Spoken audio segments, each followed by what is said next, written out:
Pleasant morning to all. So today's video I'm going to discuss about the topic of technology in teaching for understanding.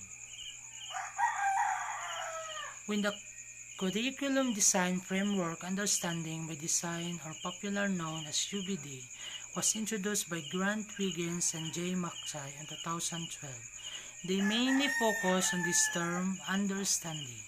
The science of learning has evolved through the years. The understanding on how people learn may be taken and interpreted in different perspectives. However, it will boil down to how we process knowledge and see their application in various contexts. In the field of teaching, one commonly used, overused, and abused word that we use to refer learning is the word understanding. So what is understanding? Regardless of what teacher teach, they face the challenge of how they bring their student from point A, what they currently know, to point B. The learning goals of the course, depending on the complexity of the subject or course, the travel from point A to point B can be challenging and unpredictable, and for teachers to success in their goals ultimately bring their student to point B, they need to acquire new knowledge and skill and change their approach to thinking and learning. By R. McGonigal, K. 2005. So what is understanding? Let's ponder first on the act of knowing. We'll have an acceptable concept of knowing. A student can demonstrate knowing when he can outreach, bring forth upon, call knowledge, or demonstrate a skill. A student can spout up piles of knowledge and skill but with a little understanding. You have learned in a previous education courses that there are actually 6 facets of understanding: merely explanation, interpretation, application, perspective, empathy, and self-knowledge.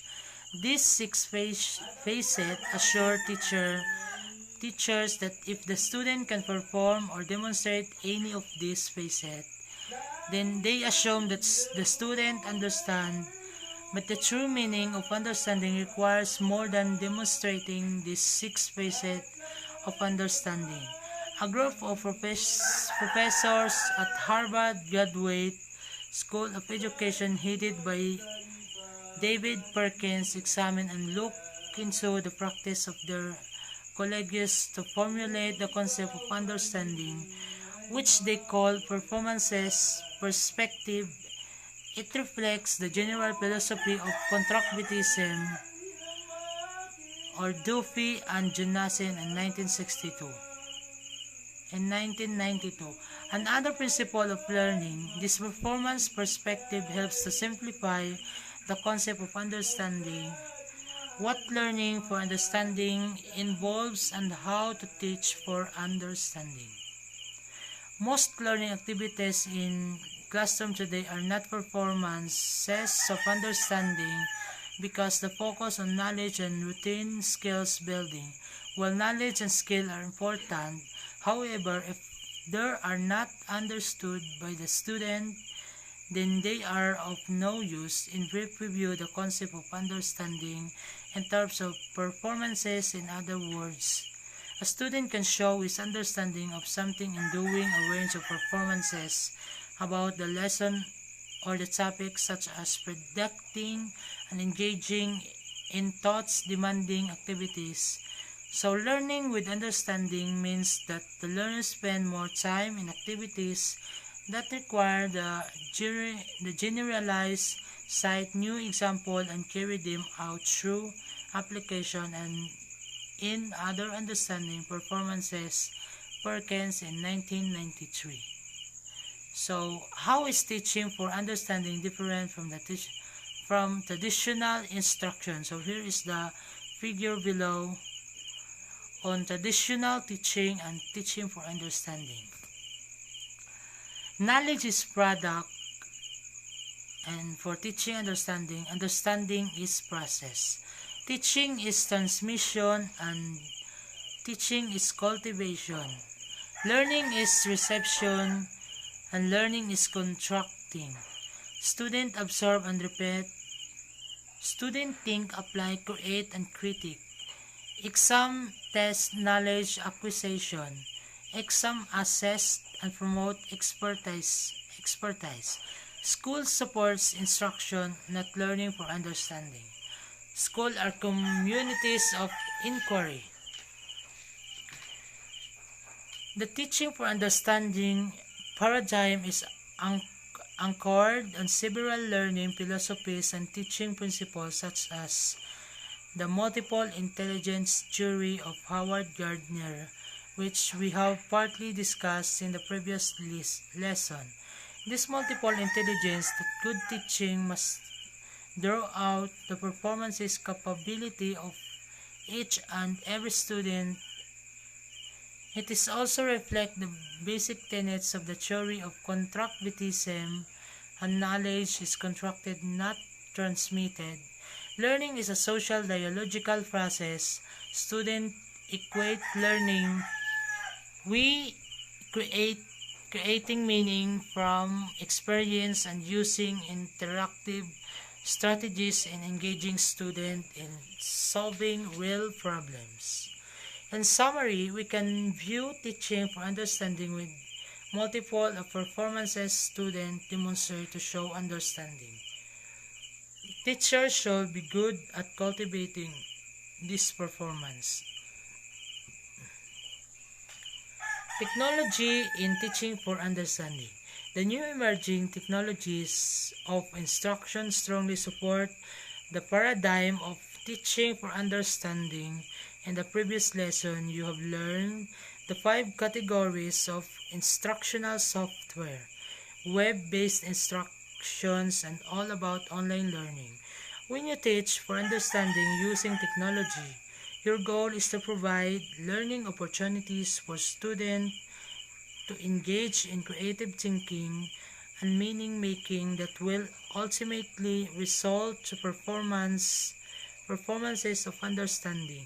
In online learning, for instance, students can show multiple ways of expressing their understanding through collaborative group